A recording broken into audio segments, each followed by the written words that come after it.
Alvin Brooks III is headed from Baylor to Kentucky. We know the Wildcats wanted Scott Drew and couldn't land him, but now the conversation turns to who else the Wildcats may want from a player perspective. There have been a lot of murmurs of VJ Edgecombe and the opportunity for him to jump ship from Baylor to Kentucky, or even a Langston. I was talking about Langston Love, who's not in the portal, taking an opportunity to play for Alvin Brooks III. And I think the first thing to understand is how integral this guy was in recruiting every player on the roster to Baylor.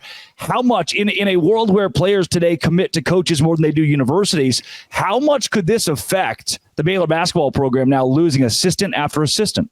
Yeah, I would say the biggest loser in all of this is Jimmy Fallon and that great clip of Baylor basketball assistant coaches 2 down in 1 year. But no, this is not an insignificant loss for Baylor.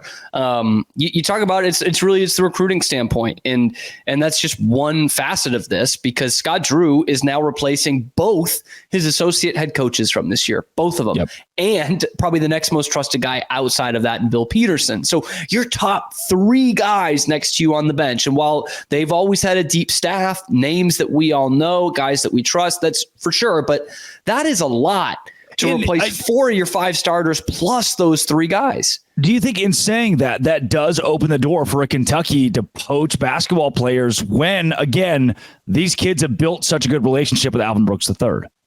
It is possible.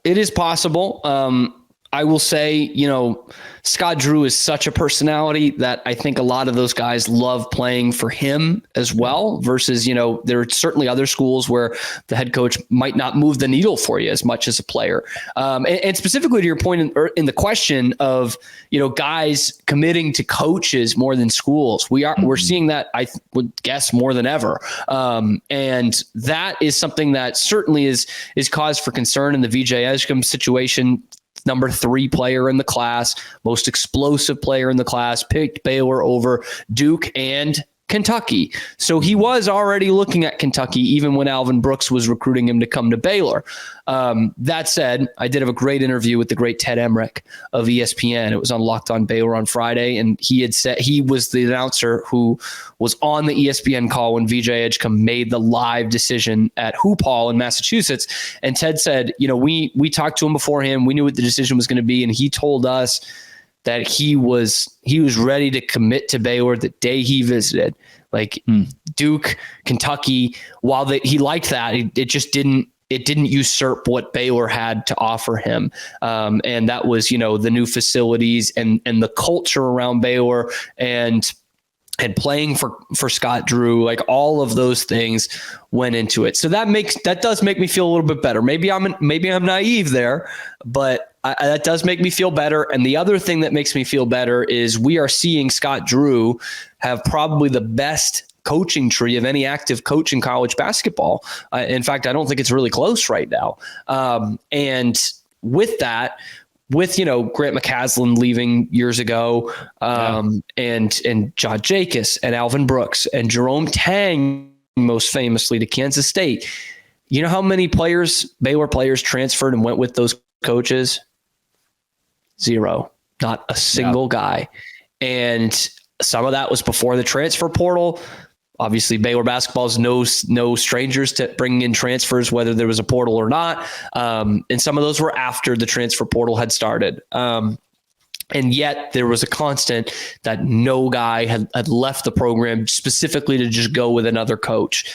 And so that shows me that these coaches aren't taking jobs and then knocking on these kids' doors the next day.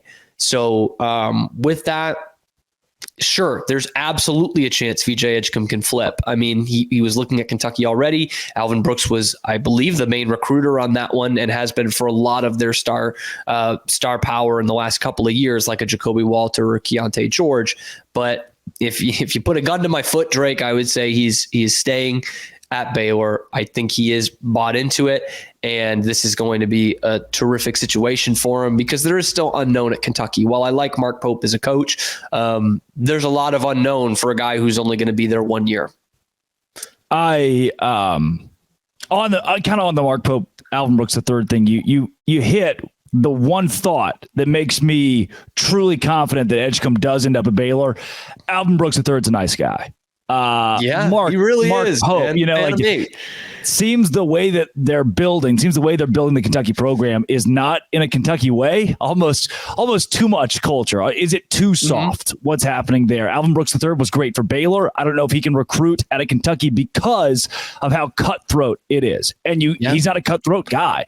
And for that reason, I think VJ Edgecombe has a great shot of staying in Waco along with Rob Wright, and they'll like it. Oh. And another thing too is, like, a lot of people, myself included, actually, which was naive looking back on it, thought that a lot of BYU guys were going to follow Mark Pope to Lexington. Yeah. And that hasn't happened. Right. And so it's like, well, maybe that's also not Mark Pope's MO as well. He's obviously checking in on these guys who are committed / were committed to Kentucky, but maybe that is part of the greater culture there, that they're like, we're going to build a team. If a player is desperate to come follow us, we'll kick the tires, but we're not going to raid our old programs. Yep. That's Cameron Stewart, Locked On Baylor. Drake Toll of Locked On Big 12. Thanks for making these shows your first listen every single day. Come back tomorrow. We talk more on the transfer portal in both college basketball and football as it ramps up big time this time of year. This has been, it always will be, Locked On. Thanks for making it your first listen every single day. Dose Grande.